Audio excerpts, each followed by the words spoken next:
Assalamualaikum warahmatullahi wabarakatuh. Ketemu lagi channel saya.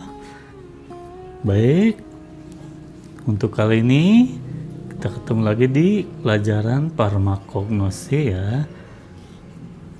Farmakognosi materi bab radix, teman-teman. Oke, radix ya, mungkin semua udah pernah dengar ataupun masih asing nih teman-teman. Baik, radix adalah bagian tumbuhan yang disebut dengan akar ya. Jadi radix itu bagian dari tumbuhan yang disebut akar. Jadi radix itu akar tumbuhan, teman-teman. Baik, ini daftar Simplicia radix yang akan kita pelajari. Yang pertama ada Catharanthi radix, Elephantopy radix. Yang ketiga Eurocomae radix. Yang keempat Glycyrrhizae radix. Yang kelima Ipecac guanhae radix. Yang keenam Panacis radix. Yang tujuh Rauwolfiae Serpentinae radix. Yang 8 Ray radix. Yang 9 Petiperia radix. Oke, yang pertama Simplicia radix yaitu Catharanthi radix, teman-teman ya. Nama Indonesianya biasa disebut akar tapak dara. Tanaman asal Catharan Pincaros atau Lochnera rosea. Familianya Apocynaceae. Kandungannya, akar tapak dara ini mengandung alkaloida, teman-teman.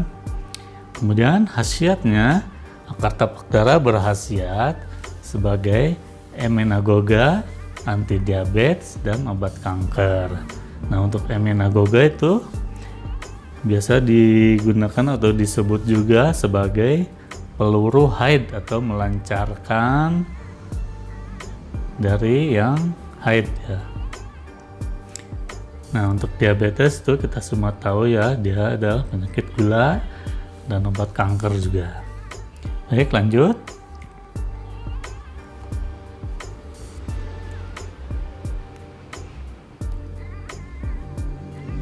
Oke, ini untuk contoh dari akar tapak dara ya. Semoga kelihatan teman-teman ya, bentuknya memang seperti ini, dia berupa akar ya. Catharanthi radix.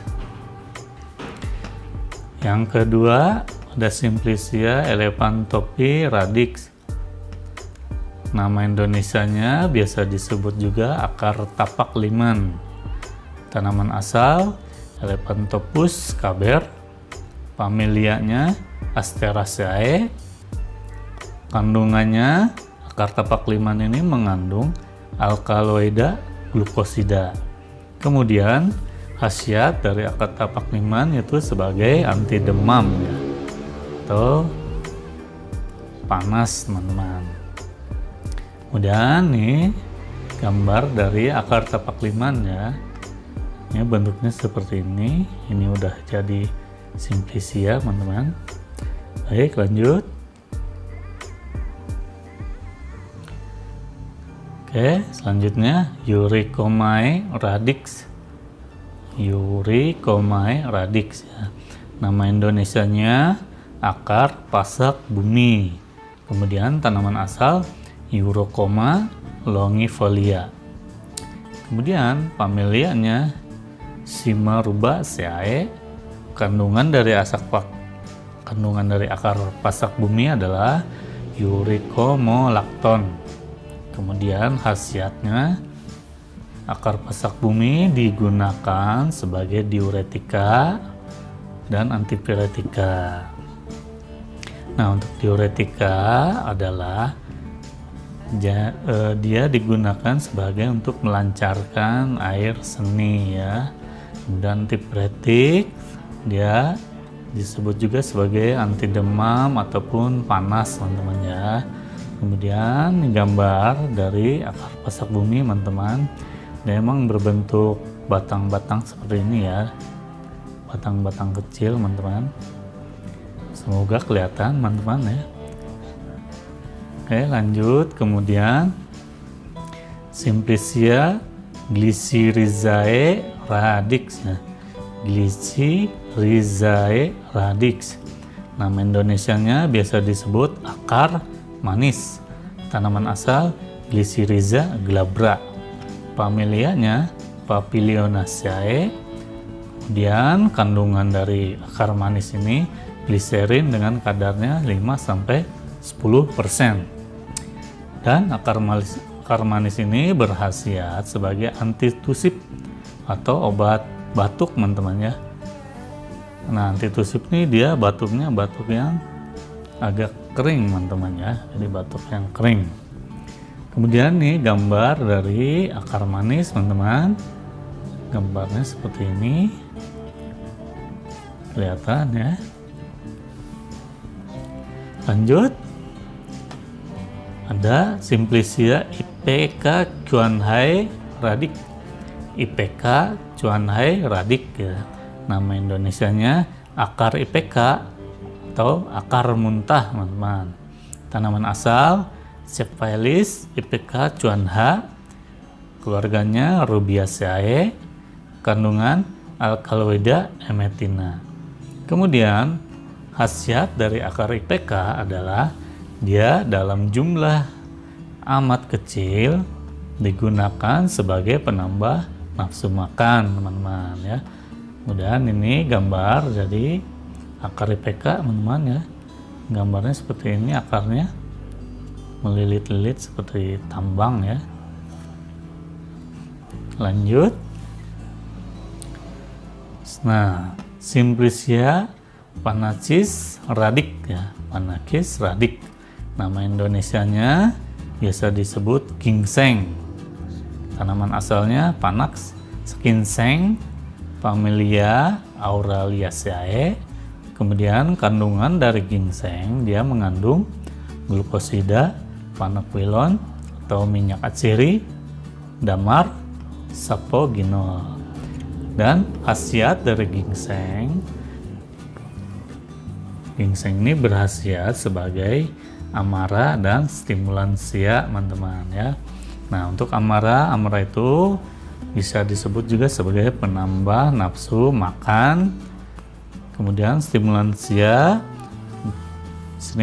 itu yang dapat meningkatkan fungsi dari organ tubuh atau meningkatkan atau merangsang ya fungsi organ tubuh teman-teman. Nah, ini gambar dari ginseng teman-teman ya. Bentuknya seperti ini, akarnya besar, ada yang bercabang-cabang kecil ya teman-teman. Baik, lanjut. Kemudian ada Simplicia Rauwolfiae serpentinae radix. Rauwolfiae serpentinae radix. Nama Indonesianya akar pule pandak ya.